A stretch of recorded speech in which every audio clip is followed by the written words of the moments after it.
time. Hello, namaste. My name is Pankaj Jain. I'm an associate professor in the Department of Philosophy and Religion at the University of North Texas in Dallas area, United States of America. Many years back now, in 2008, I completed my PhD from the University of Iowa.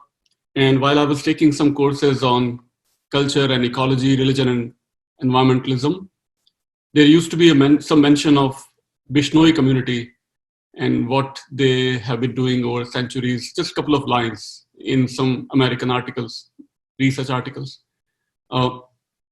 But there was no detailed information on the Bishnois that time. I'm talking about 2005 now, almost 15 years ago. So being from Rajasthan, I decided to choose the topic of Bishnoi culture and their history and their environmentalism because I think they deserved, and Indian culture in general deserves, I think, better understanding and better recognition of its unique features internationally. It's not yet, still, it was, at least that time, it was not really well known what exactly Bishnois have been doing, who exactly they are. So Bishnoi people became the major focus of my research. And with Bishnois, I also chose to add Swadhyay Parivar, Swadhyay movement in Gujarat and Rajasthan, and also Bhil community on the borders of Rajasthan, Gujarat, and Madhya Pradesh. So these are the three communities that became, that were the three communities that I chose to research for my PhD dissertation. And that became my first book. And that is what I will be sharing some glimpses from my first book. I'm also currently editing the Encyclopedia of Hinduism with other co-editors. And that's coming out from Springer. And at my university, we have India Initiative Group to better connect India with the university here, University of North Texas. And so that's also in my introduction that you just see. And so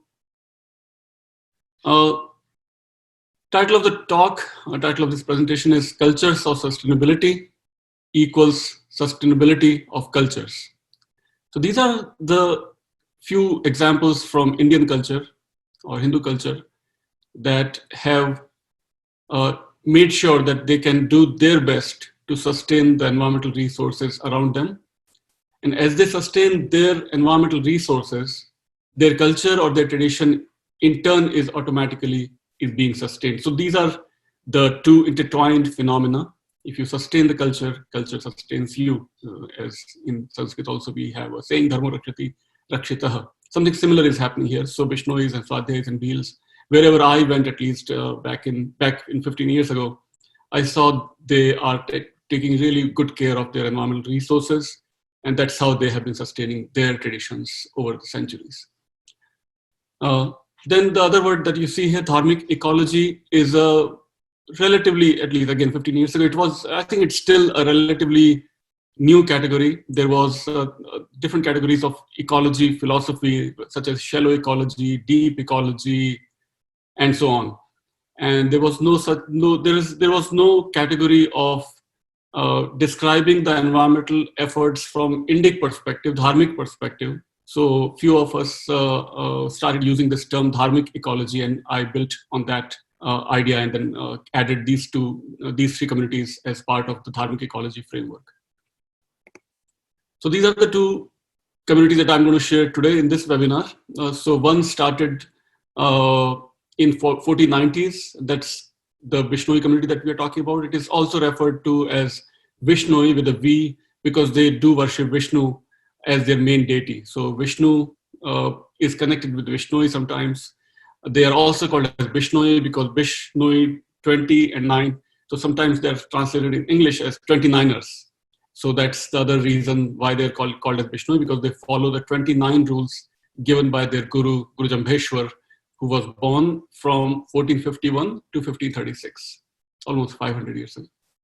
And the second community that that we'll learn a little bit more in detail is started in 1940s, and that's the Swadhyay Parivar, Swadhyay movement. Swadhyay simply literally means in Sanskrit self-study, so self-study movement if you want to translate it in English. And that also started as a new religious movement. It's another category in sociology where within an established old tradition, when a new interpretation starts, it's referred to as new religious movement. And this started back in 20th century, almost 1940s. And the founder of this parivar was Pandurang Shastri Athavale, or as called by his followers, Dadaji, or Dadaji, which means elder brother in Marathi and Bengali, and also Dadaji means grandfather in Hindi, as we know. And he lived from 1920 to 2003. So these are the two communities that I'm going to focus today. So now let's dive a bit deeper into the Bishnoi community's history. Bishnoi community itself is still mostly spread mostly in Rajasthan, Haryana, Delhi area, and Punjab, a little bit in Himachal Pradesh and Madhya Pradesh, and even a little bit in Odisha. So that's already a bit old data, but I think that still applies for today. They are still heavily focused within Rajasthan. This map, incidentally, is from Joshua Project, which is a missionary movement, and they are trying to target, they're trying to study, they have already studied many communities, tribal communities, and many other indigenous communities across the world and in India, and so they want to spread their gospel within the Bishnoi community also. So that's where I got this map from, and I think it works for our purposes at least, just to understand where they are located. Very interestingly also, I think at least interesting to me, is that the minute you cross the border of India and Pakistan, Bishnois have just disappeared from the other side of the border, even though from, I would assume that before partition, I would think that Bishnois were also living in Pakistan area, but now they just are not shown anywhere living in Pakistan. There might be few, I have no idea, but why it's important is that applies to the flora and fauna situation in that desert area. As you know, that's the only part of India, South Asia, India, where there is some actual desert, miles and miles of sand dunes and sand, nothing else for miles and miles, but only sand dunes. So in that sand dunes, in that desert, it is but the most densely populated desert in the world with the richest biodiversity of flora and fauna. Now, but that applies mostly to the Indian side of the desert. The minute you cross the border, you don't see that rich population of deer and black bucks and birds and trees and so on, because what has been happening for centuries is that Bishnoi community continues to take great care of their flora and fauna, their natural resources, their trees and plants and birds and animals on the Indian side, because that's where they are. So that's very interesting. Bishnois, wherever they are, or Bishnois or other communities like Bishnois who are completely vegetarians, who really are activistic, they take activistic approach to even chase down some poachers and hunters, but they will make sure that their trees, their plants, their animals, their birds are really preserved and taken care of. So that's why I think it's important to see that, how this border divides the two countries.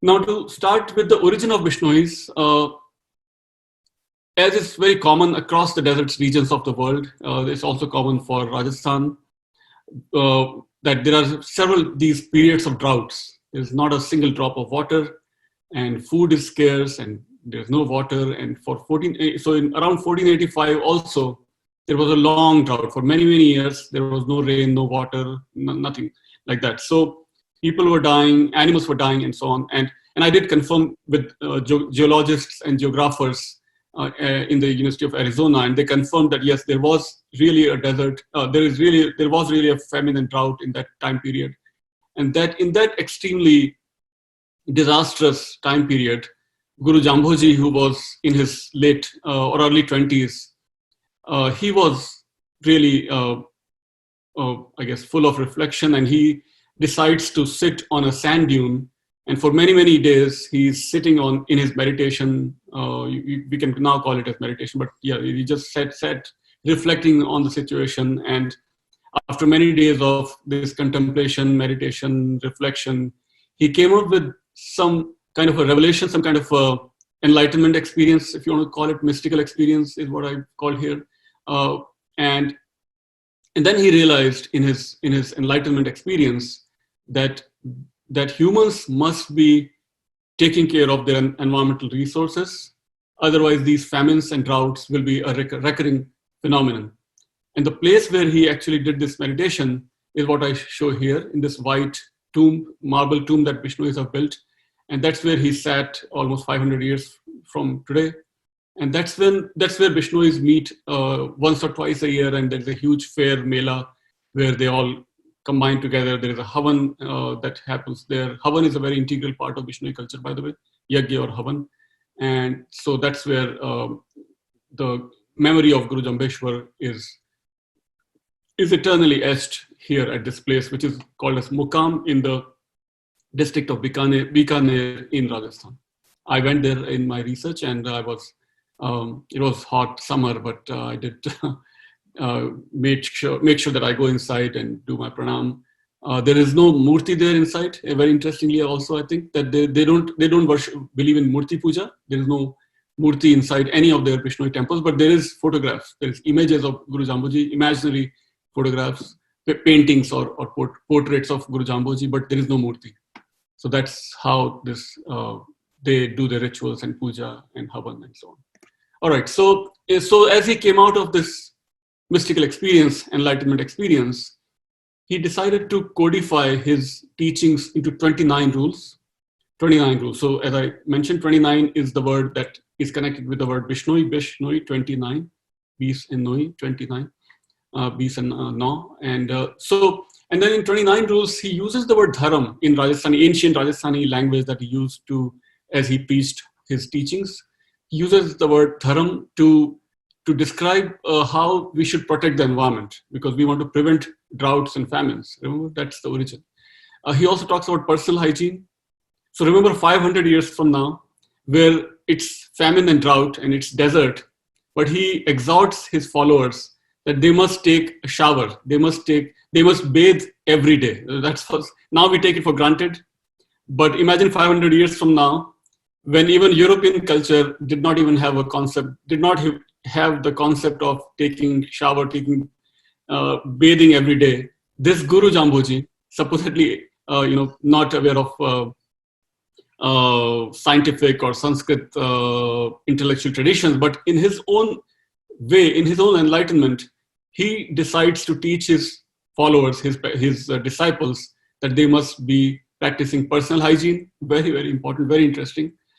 They must chant the name of Vishnu. So that's spiritual. So dharam is to chant the name of Vishnu. Dharam is to maintain personal hygiene. Dharam is to protect the environment. And dharam is to practice, of course, do not lie, speak the truth, do not kill, and so on. So usually dharam or dharm is associated with spirituality and morality, but not so much with hygiene and environment, at least not 500 years from now. But this Guru Jamboji, Bishnoi, founder of Bishnoi tradition, uses the same word dharam for all of these categories. And that is the main argument that I make in my book, in my dissertation, that dharam is not just spirituality and morality. Dharam has many dimensions. Dharam is taking care of the environment. Dharam is everything, hygiene and everything. So that is what is that's why I'm highlighting how he used the word dharam for all of these things. All right, now let's keep going. So now this is my translation from one of his many teachings, that if you remember that the divinity resides in your heart, also resides in animals, you will surely achieve heaven. You will not be able to justify the violence when questioned by your own deities. So now again, imagine 500 years from now, where people are craving for food. People must be killing animals in search of food. But this Guru Jamboji, strictly prohibits killing any animal for humans, even for human survival. The humans, if they want to survive, if they want to live, they cannot be allowed to kill any animals. So he makes all of his followers strictly vegetarians. And he connects divinity, which is actually Upanishadic philosophy, Vedantic philosophy, Aham Brahmasmi or Tattvamasi and all of that. But that Sanskrit philosophy, he is translating into Rajasthani language, and he is sharing that same wisdom to his Rajasthani followers again 500 years from now, without any mention of any Sanskrit text, which is, I think, very interesting. That Vedantic knowledge is not just limited to Sanskrit Upanishads, but even Rajasthani guru, without having studied any Sanskrit text in original language, can come up with the same wisdom, same knowledge, same Vedantic philosophy. Now, preaching and teaching is one thing, but doing is a different thing. So this Bishnoi Guru, Guru Jamboji, not just taught all of these things, but he also practiced what he preached. So he constructs his hundreds of or dozens of water harvesting sites. He constructs several tree gardens and orchards sometimes by his miracles or by sometimes with his disciples. He plants many thousands of trees across the desert. He constructs new animal and bird sanctuaries. Now, all of these things sound very normal for our ears now, that, oh, water harvesting, yeah, we should do that. But again, imagine 500 years from now in the desert, in the thick of the desert, and now what we now take it for granted as rainwater harvesting. But this guru is doing what only now we are waking up to. So rainwater harvesting he's doing 500 years from now. He's planting trees, so again, in that time period. And so all of those things he did. Then the next major milestone after Guru Jambhoji is 1730 CE, when Amrita Devi, world's first environmental martyr is Amrita Devi. And she literally hugs the Khejardli tree in a village near Jodhpur. And because the soldiers of Jodhpur king have been sent by their emperor to cut down green trees because they need fuel as the king is constructing some big castle, some big fort around Jodhpur. So as she hugs the tree, she is killed by these soldiers because they want the tree. And with Amrita Devi, 363 men, women, and children are all killed by the soldiers of this Jodhpur king. So she can be called, and she is called now widely across the world now after 15 years from after the research has now come out of these people, that Amrita Devi is seen as the world's first environmental martyr. The famous Chipko movement in Uttarakhand in the Himalayas also seems to have taken inspiration from Bishnoi people, because the Chipko movement itself, as the name suggests, means to Chipko, which means to hug the trees. That's how they saved thousands of trees in the Himalayas, in upper Himalayas. Even today, when I went to Himalayas in 2012, I see, and anybody can see, thousands of trees are still intact across Himalayas because of the Chipko movement. The Chipko movement apparently took their inspiration from Bishnoi people, from Amrita Devi, as they saved their Khejardli tree. Oh, and even immediately after this incident, the emperor of Jodhpur rushes to this spot, and after this incident, now for next several centuries, not a single green tree was ever cut from Bishnoi villages, because Jodhpur king makes a new law that wherever Bishnois are, green trees must be protected. They cannot be cut by any soldier, by anybody. So that's the contribution of Bishnois going back centuries and centuries. Now, Amrita Devi's story has also become a popular children's book in America. If you search on Amazon, there's an American author, Deborah Lee Rose, and she wrote this book 15 years ago based on Amrita Devi's story. So how stories have traveled. The tree shown on this cover is not the right tree. It looks more like banyan, but Khejardli is a very different kind of a tree. But at least the story is being popularized by several of such authors and across the world, which is good. So children can actually understand what Indian people, what Hindu people, what Bishnoi people are doing centuries from today. Now, what Bishnois are doing today. So I covered two major milestones, Guru Jambhoji and Amrita Devi, and now coming to the present time. I guess the third major milestone in public memory, at least, is the incident of Salman Khan, when he was caught in early 90s while he was shooting for the film Hum Saath Saath Hain. And he takes a leisure trip, and in between the shooting schedule, he goes out and actually kills a black buck at a Bishnoi village, because that's where you can find the black buck, because Bishnois have protected these animals and trees for centuries. And with Salman Khan, there is Tabbu and Neelam and I think Saif Ali Khan. But Salman is caught because he was actually one who shot the deer, shot the black buck.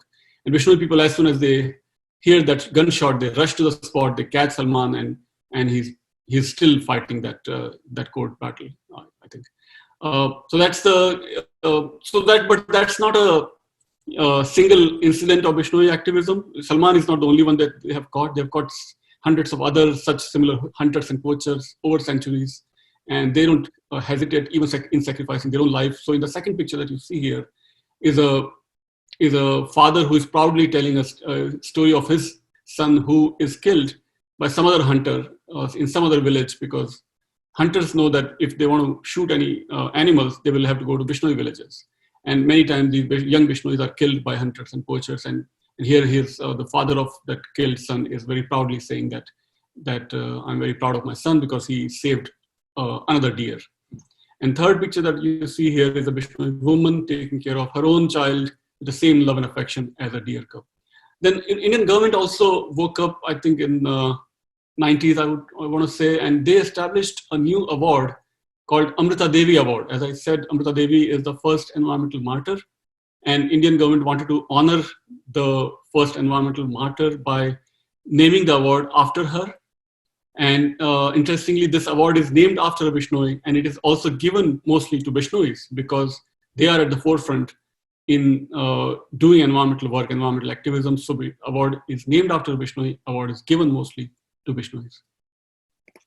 So that was all about Bishnois. I can share many, many more things, but I think that's all for now for Bishnois. But now let's switch gears and look at a contemporary movement, another contemporary movement called the Swadhyay Parivar. And Swadhyay Parivar was established, it started as a movement when Pandurang Shastri Athavale Dadaji started giving discourses, pravachan on, now he is a Sanskrit scholar, he was a Sanskrit scholar, thoroughly trained in Sanskrit texts, knew Sanskrit language really well, and studied Sanskrit text really well. And he gave pravachans, discourses on Upanishads, Vedas, and other dharmic texts for a number of years. And eventually he inspired his disciples to take this Vedantic knowledge to far and wide, as he used to say, unto the last. So his followers, his disciples, his listeners decided to go from Mumbai, where he was giving these pravachans, to all the way to coastal areas of Gujarat, Saurashtra area. So Porbandar and Jamnagar, Junagadh, all of these, Rajkot. So all of this Saurashtra is where they took this knowledge and started expanding the Swadhyay Parivar in a way across Gujarat to begin with, but eventually also Maharashtra and Madhya Pradesh, Rajasthan, across India, and now across the world. Even in America, where I'm sitting right now, I've heard more than 24 states in America already have Swadhyay Parivar presence, including in Dallas, where I am right now. In Dallas, there are 4 centers of Swadhyay Parivar, where every Sunday they listen to the same pravachans that Dadaji gave for decades. Same Upanishad and Vedas are in Hindi, Gujarati, Marathi language. Those same pravachans are listened to by thousands and thousands of, or hundreds of thousands of people across the world. So, but this is where it started, Mumbai, where he gave the pravachans, people video recorded his pravachans and took that message across the world. But to begin with, it started in Saurashtra area of Gujarat. So yeah, as I said, so discourses on Hindu texts, he started giving from 1942 onwards. The word that is used in English when we translate the words of Dadaji is we use indwelling God word by Swadhyayis themselves. But all it means is Aham Brahmasmi, that idea of divinity is not just in heaven or in temple, but divinity is inside us, inside our heart. So indwelling God, God dwells inside us. So they do use the word God, which is coming from biblical tradition, but Dadaji, when he spoke Gujarati, Hindi, Marathi, but when Swadhyayis translate his words, they use the word God. Then Bhakti ek samajik shakti hai. That's the line that he used, Dadaji, as he gave pravachans. But again, in translation, devotion as social force, devotional activism. The word that he used was Kriti Bhakti. That bhakti need not be limited to rituals in the temples, but Kriti Bhakti. The bhakti should manifest in Kriti, in our actions, in our activism. Devotion, bhakti should reflect in our activism. So that's the way he used he used the idea of devotion, bhakti, to inspire his followers to do something in action across the social classes, across the social castes and classes, and across the regions of India. So that's the unique way this parivar or this movement started and developed over decades. In one of his teachings, he used to mention that today relationship is mostly for profit, customer and merchant, pleasure, for entertainment, for maybe watching together a movie or something like that, or by principle, if you're from the same party or same ideology or so on. But what about relationship based on devotion? That if God or if divinity of Brahman is inside us, then it is also inside you. So that connects us all as a parivar. Vasudhaiva Kutumbakam. So that slogan, that Sanskrit words should be practiced across the society. So that is the basis of the Swadhyaya Parivar, Vasudhaiva Kutumbakam, because the same divinity, same Brahman is inside us all. So that's how he taught, and that's how he inspired his followers to make this Parivar globally. And that's the same idea of Upanishad again, that reverence for all, which is again coming from actually Christian theology, but that's how Swadhyaya people translated his words. All he meant here is that as we already know, that Hindus already have been worshipping, have been revering their rivers, their stones, their snakes, their animals, their trees for thousands of years.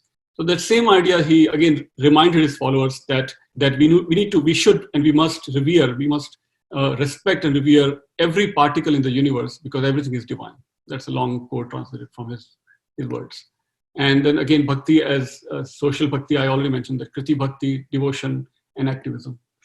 And all of these ideas started taking more concrete shapes as the silent singing revolution started and developed. This particular word, silent singing revolution, was given to this Parivar, this movement, by an Iranian diplomat, Majid Rahnuma. When he heard about this Parivar, he actually went to Swadhyaya villages in Gujarat and Maharashtra, and he saw what was happening in action. And because it was always hidden from the media, even Indian media, Majid Rahnuma called this Parivar as silent but singing revolution. It's a revolution, Kranti ho rahi hai, but it is silent. It is gupt, or it is silent from the media. It is not really. It's a sort of a well-kept secret that is happening across India. That was happening across India at that time, and is still happening. It's still happening across India and across the world. So devotional visits is how it started, when his followers started going across India.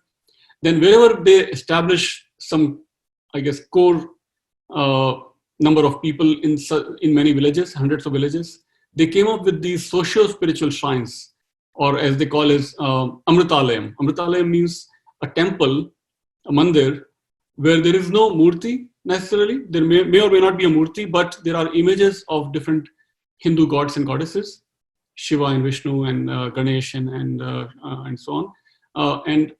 But the pujari is not fixed. Pujari will be taking turns from different castes, different jatis of that village. And that's how the entire village comes together. Every evening, they will all sit together. They will sing bhajans and arti and so on. And they will discuss village problems.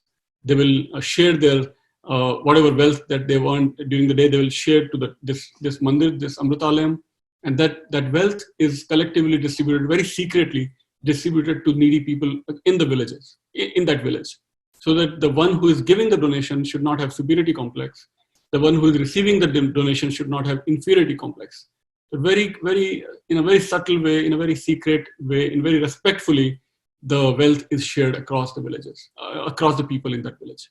So that's the idea of Amritalayam. Then ocean worship, of course, ocean is also worshipped in our tradition, in Hindu tradition, for centuries, for millennia. But this is again reminder for Hindu people living across the coastal areas of Gujarat at that time, that if you are fishermen, because most of them earn their living by catching fishes.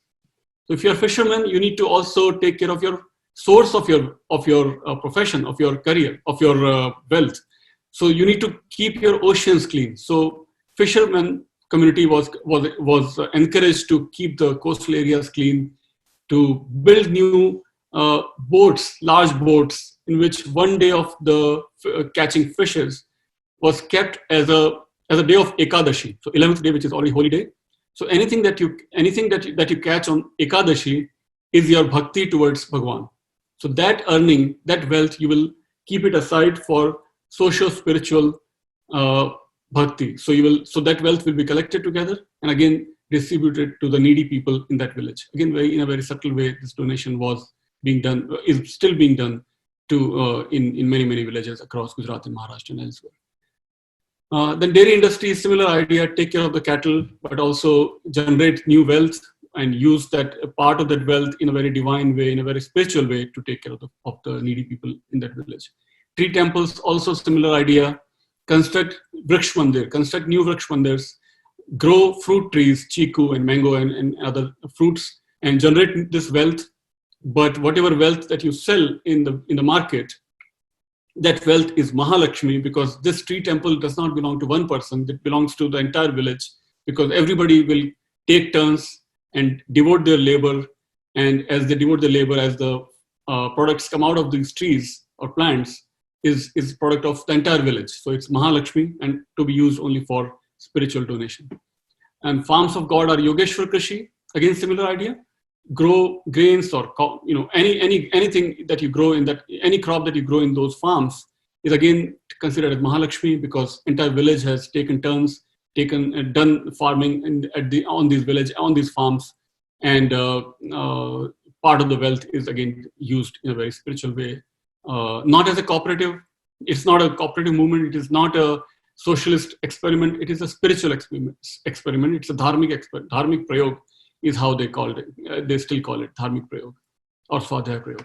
And water harvesting, again, similar idea that if you quench the thirst of Mother Earth, only then Mother Earth will quench your thirst. आप धरती माँ की प्यास बुझाएंगे तो धरती माँ आपकी प्यास बुझाएगी. So with that idea, they constructed new wells and new rainwater harvesting sites, hundreds of such sites across Gujarat and Maharashtra and other parts of India.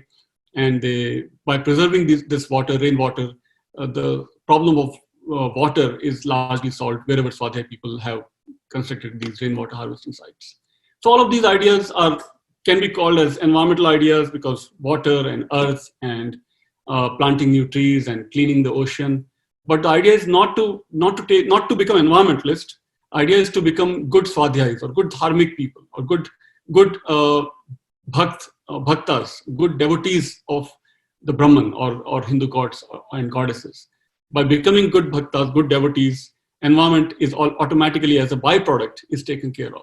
So idea is not to become environmentalist, but to become good swadhyay people, good dharmic people, and whatever happens to environment is just a byproduct. Yeah, that's the next slide I just mentioned. So when I asked in my interviews, when I asked them, they always said, we are not environmentalist. We have no concern with biodiversity, climate change, or whatever. We are simply doing our devotion. हम हमारी भक्ति कर रहे हैं, और हमारी भक्ति से जो हो रहा है पर्यावरण के लिए, वो एक byproduct. As a byproduct, environment is being taken care of.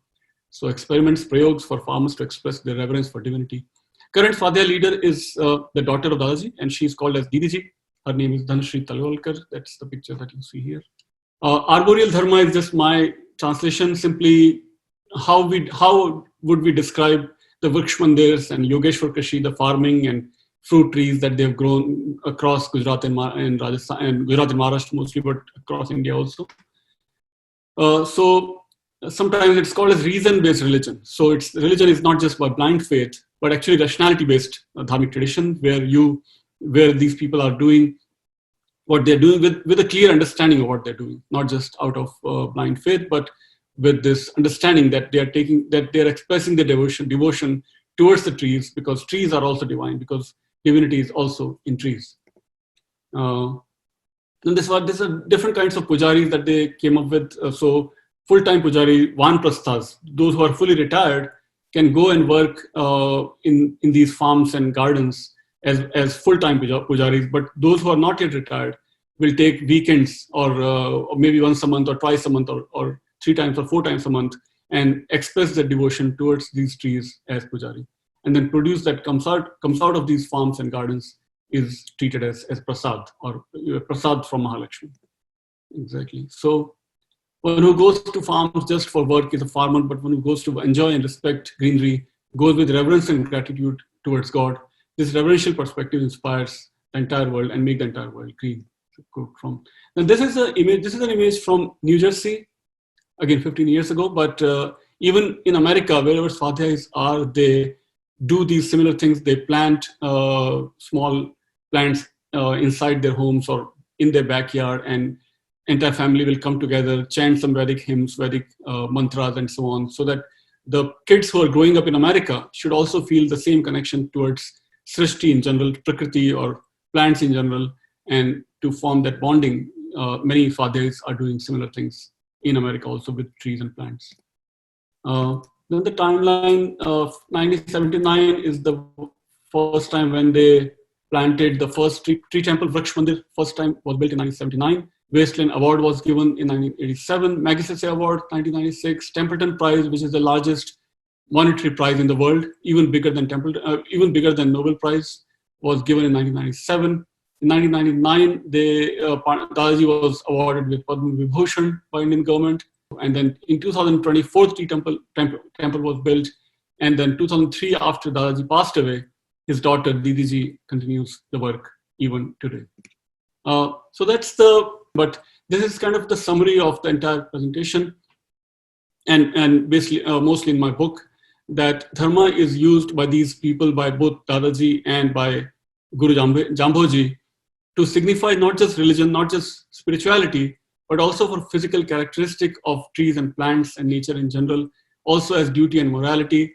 And so dharma is kind of an intersection of religion, physical characteristics or environmental characteristics, and duty are all intertwined and overlapping in this category of dharma. So dharma connects with supernatural realm, dharma connects with natural realm or environmental realm, dharma also connects with human realm or the morality and ethics and so on.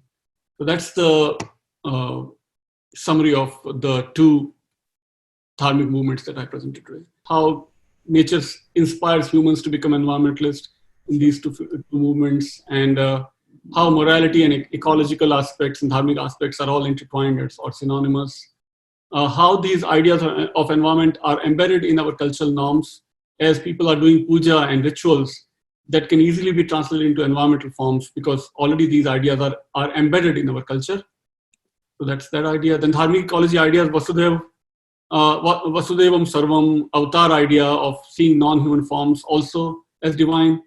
Then ahimsa, idea of ahimsa, non-violence, Vasudhaiva Kutumbakam, Sarvam Bhute Hite Rata, and karma. And all of these ideas are very easily can be reinterpreted to take care of the environment. That's how exactly Swadhyay people have done, because Dadaji was a Sanskrit scholar, as I mentioned. So that's how it happened. The dharmic ecology can be compared with Gaia hypothesis, which is in Greek culture. Reverence for life is a Christian theologian coming from Christian theology, and land ethic in American environmental philosopher.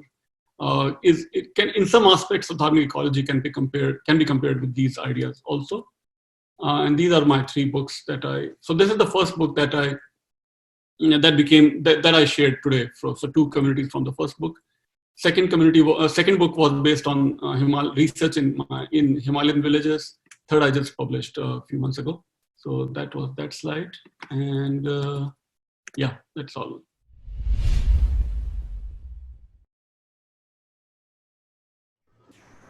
Good evening. Thank you for this wonderful, interesting session. I joined in a little late. I was stuck in some work, but I really enjoyed this synergistic interaction between humans and nature. My question is that over this period of time, we have seen that there is some kind of loss of this interaction. It is there at a certain social strata, but those of us who live in urban areas, we are so, or even those who are pursuing heavy careers, even in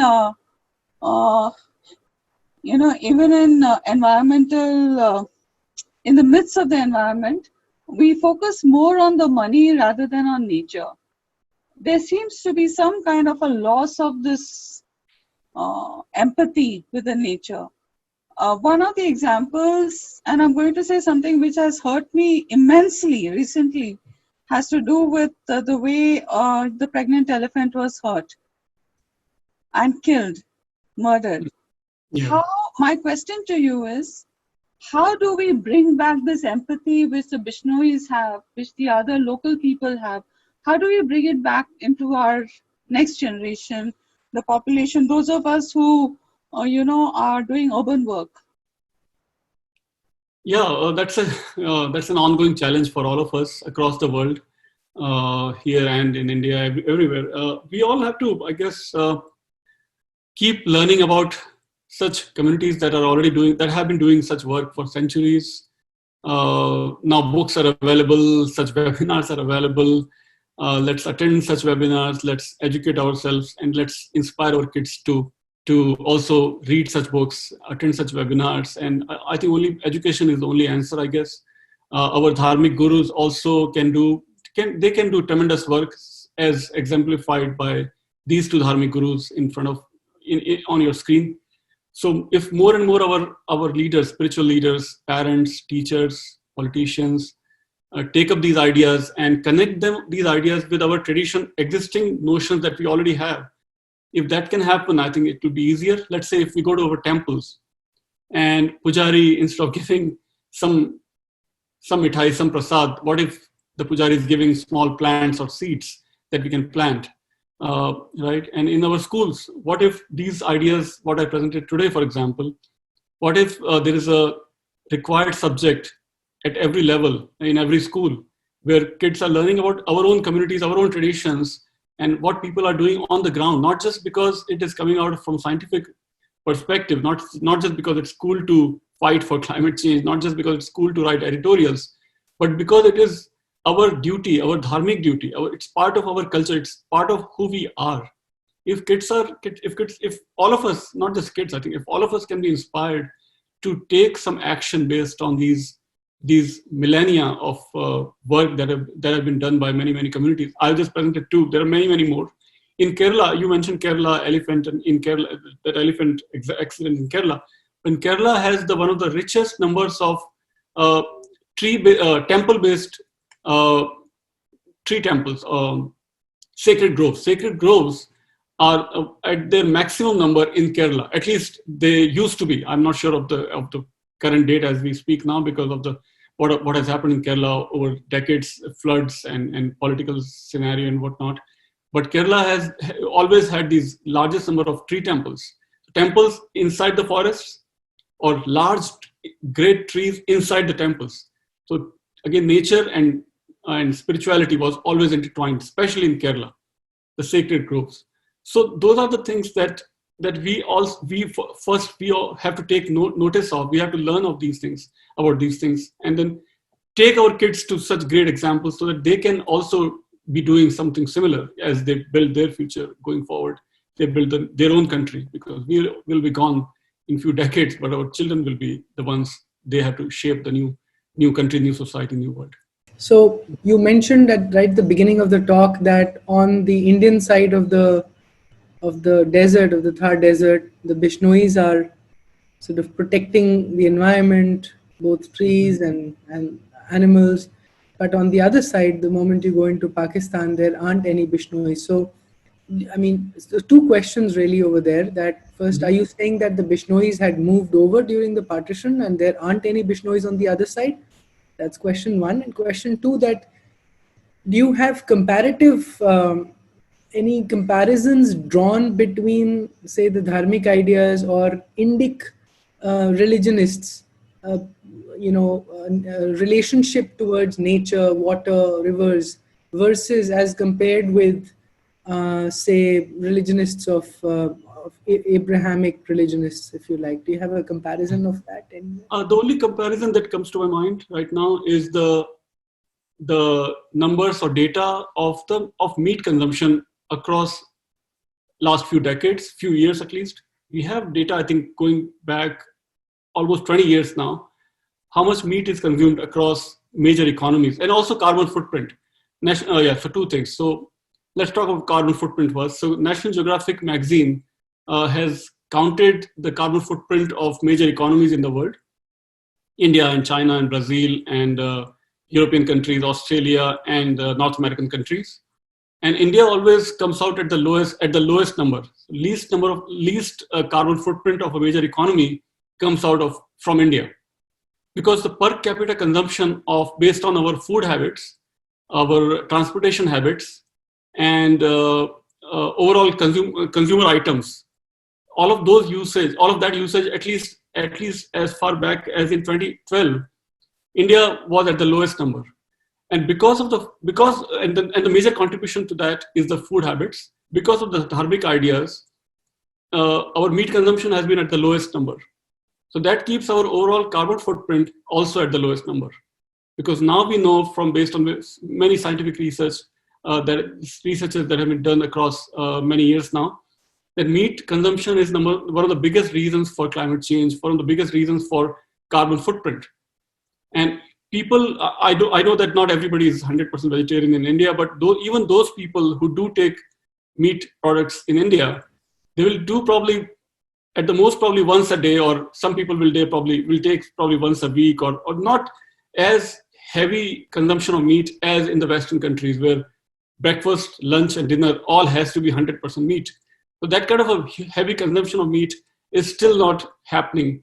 At least it was not happening until recently. Probably it is increasing now. It is still not, sir. I mean, there are studies which say 70% of Indians are non-vegetarian, but they include things like adding a little bit of fish every now and then, or a little meat once in a while. So this is they've coined a new term called plant forward now, which means that basically you have plant on your plate, and maybe there is a little meat once in a while on the side. That's the point. Yeah. So